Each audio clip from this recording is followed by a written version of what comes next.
নমস্কার বন্ধু। আজ দুপুরে লাঞ্চে কি হয়েছে দেখো।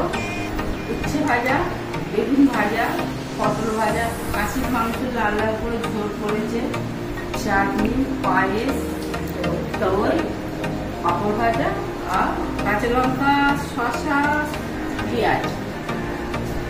ঠিক আছে বন্ধুরা, এবার আমি খাওয়া শুরু করছি।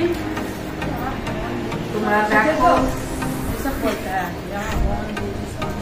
আজকে আমার বোন, দিদির বোনের মেয়ে, বোনের ছেলে এসছে আমাদের বাড়িতে।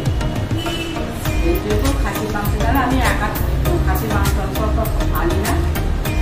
বোন এসছে, দিদি এসছে বলে খাসির মাংস বোনই রান্না করেছে, আমি খালি একটু ঘুমিয়ে নিই। তাহলে খাওয়া শুরু করছি বন্ধুরা।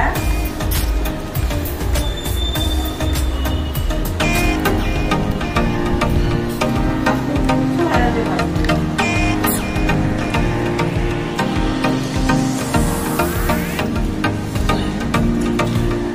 Mì Gõ để không bỏ lỡ